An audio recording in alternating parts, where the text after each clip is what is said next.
Welcome to NRK narrates. భారతదేశ parliament పైన 2001లో December 13న ఉగ్రవాదులు దాడి చేశారు. ఆ దాడిలో పార్లమెంట్ సెక్యూరిటీ సిబ్బంది, ఢిల్లీ పోలీసులు, ఒక తోటమాలి కూడా చనిపోయారు.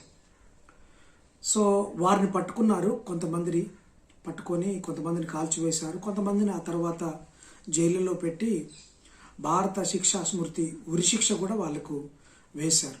అయితే అది జరిగిన ఇన్ని సంవత్సరాలకి మళ్ళీ డిసెంబర్ 13లో ఉగ్రవాదులు కాదు కానీ మన దేశం వాళ్ళే కొంతమంది నూతనమైన పార్లమెంట్ భవనం కట్టారు కదా, ఆ సెషన్స్ నడుస్తున్నాయి.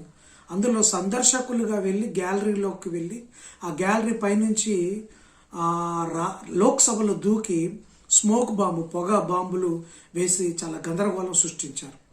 చాలా పెద్ద దుస్సాహసానికి వాళ్ళు పూనుకున్నారు. ఆ దుస్సాహసం చేశారు. ఇప్పుడు వాళ్ళందరూ దొరికారు. వాళ్ళు ఇప్పుడు పోలీసులు విచారిస్తున్నారు. సో వాళ్ళు ఏ మోటోతో, ఏ ఉద్దేశంతో అది చేశారో వాళ్ళు విచారణ చేస్తూ ఉన్నారు. అయితే అప్పుడు 2001లో డిసెంబర్ 13న జరిగిన ఆ ఎగ్జాక్ట్ తేదీని మళ్ళీ డిసెంబర్ 13న జరగడం అనేది కొంచెం విచిత్రంగా ఉంది. ఇది యాదృచ్ఛికం అని కొంతమంది అంటున్నా, 13వ తారీఖు అంత మంచిది కాదు.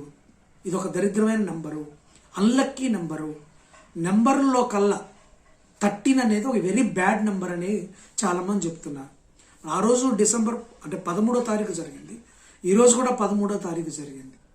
ఈ న్యూమరాలజీ ప్రకారం కూడా, అంటే ఇప్పుడు జ్యోతిష శాస్త్రం, సంఖ్యాశాస్త్రం చెప్పే వాళ్ళు కూడా 13 వెరీ బ్యాడ్ నెంబర్గా వాళ్ళు చెప్తున్నారు. 13 అనేది అంత మంచిది కాదు, అంత పాజిటివ్ నెంబర్ కాదు, ఇది నెగిటివ్ నెంబర్గా చూస్తున్నారు. మరి ఈ నెగిటివ్ నెంబర్ వల్లనే పార్లమెంట్లో దాడి జరిగింది ఆనాడు. మరి ఈనాడు కూడా పార్లమెంటులో ఇటువంటి దేశం మొత్తం ఒక కలవరపడటానికి, ఎంపీలు ఒక్క భయంతో బయటకు పరుగులు తీయటానికి కారణమైన నెంబరు 13. ఈ 13లో ఏముంది? 13 వల్లనే ఇబ్బందులు ఎదుర్కోవాల్సి వస్తుందా? మరి పార్లమెంట్కి ఎందుకు ఈ 13 నెంబరు బ్యాడ్గా వెళ్తుందో? పార్లమెంట్కి ఎందుకు ఈ బ్యాడ్ సిగ్నల్ వెళ్తుంది? అయితే పార్లమెంట్కైనా, మనుషులకైనా, లేకపోతే సమాజానికి కూడా 13 నెంబరు అన్లక్కీయం. చాలామంది చాలా రకాలుగా చెప్తున్నారు.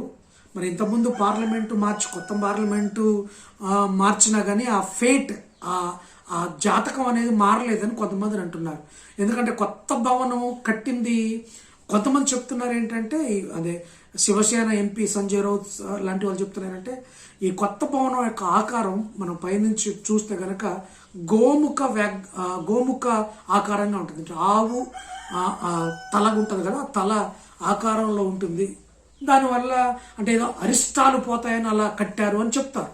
అంటే ఏమన్నా అరిష్టాలు ఉంటే, ఏమన్నా జాతకమైన సంబంధాలు ఉంటే, ఏమైనా అన్లక్కీస్ ఉంటే లక్కీగా మారుతాయని అలా కట్టారట. మరి అది కట్టినా కానీ ఇప్పుడు అన్లక్కీ అవుతుందిగా 13. అది కట్టినా కానీ 5 అంచెల భద్రత దాటుకొని హై సెక్యూరిటీ ఉన్న పార్లమెంటులోకి వాళ్ళు స్మోక్ బాంబు వరకు తీసుకువెళ్ళారంటే ఇది ఎంతవరకు దారితీస్తుంది? ఇది ఎంత అన్లక్కీ? మరి ఆ గోముఖంతో కట్టినప్పటికీ మరి అన్లక్కీ వెంటాడుతుందంటే ఏం చేయాలి? చాలా మతాలు కూడా, చాలా రిలీజియన్స్ కూడా ఈ 13ని అన్లక్కీ నెంబర్గా సింబల్ చేస్తుంటుంది. ముస్లింలు కానీ, లేకపోతే హిందూ మతంలో కూడా 13 అంటే జ్యోతిష శాస్త్రం వింటమ్మే వాళ్ళు కూడా 13ని పెద్దగా పట్టించుకోరు. చాలామంది వెస్టర్న్ కంట్రీస్లో కూడా, ఏన్షియన్ కంట్రీస్, వెస్టర్న్ కంట్రీస్లో కూడా 13ని పెద్దగా లక్కీ నెంబర్గా చూడరు. అది సాటానిక్ నెంబర్ అని, హివిల్ స్పిరిట్ ఉన్న నెంబర్ అని, లేకపోతే నెగిటివ్ షేడ్స్ ఉన్న నెంబర్ అని అది చూస్తారు. హోటల్స్లో అక్కడిక్కడ కూడా 13 నెంబర్ ఉంటే బ్యాడ్గా వెళ్తారు. అసలు 13 నెంబర్ కొన్ని హోటల్స్లో ఉండదు. 12 నుంచి దింపై 14కి వెళ్ళిపోతుంది. చాలామంది క్రికెటర్స్ కూడా, చాలామంది లేకపోతే స్పోర్ట్స్ స్టార్ కూడా తమ వెనకాల జెర్సీ నెంబర్ 13 వేసుకోవడానికి అస్సలు ఇష్టపడరు.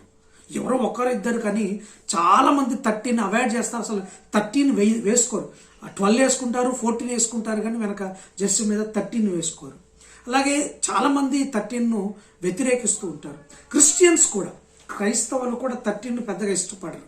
13 మొదలుగా చెప్పాను. 13 అంటే ఈవిల్ స్పిరిట్, డెవిల్కి సంబంధించింది, లేకపోతే నెగిటివ్ షేడ్స్కి సంబంధించింది. బైబిల్లో చాలా చాలా గాడ్స్ నెంబర్స్ ఉన్నాయి.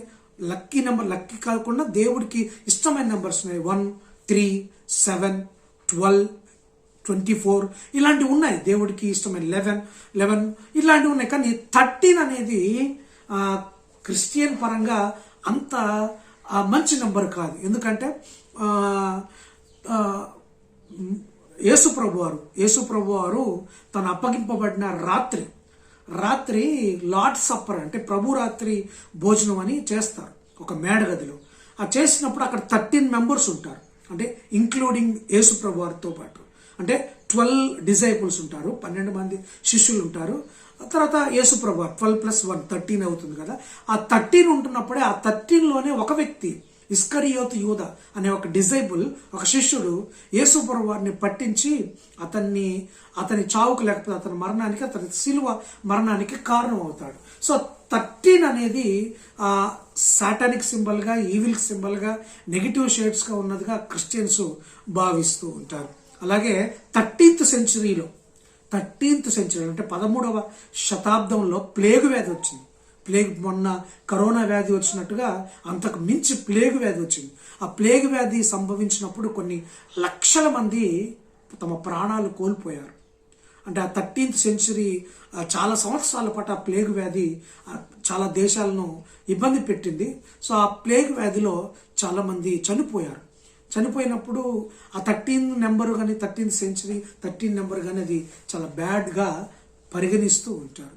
చాలామంది ఇప్పుడు జ్యోతిష్య శాస్త్రాలు ఉన్నారు కదా, వాళ్ళు కూడా 13 నెంబరే అంటారు.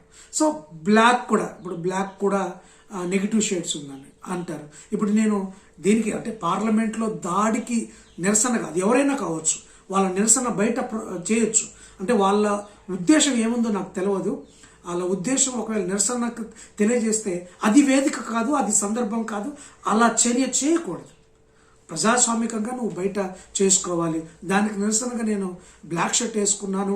పార్లమెంటు అత్యున్నత భారతదేశ చట్టాలు చేసే పార్లమెంట్ మీద ఎవరు అలాంటి దాడి చేయొద్దు, చాలా టైట్ సెక్యూరిటీ చేయాలి. దీని మీద చక్కటి విచారణ జరిపించి వాళ్ళపై చర్యలు తీసుకోవాలి.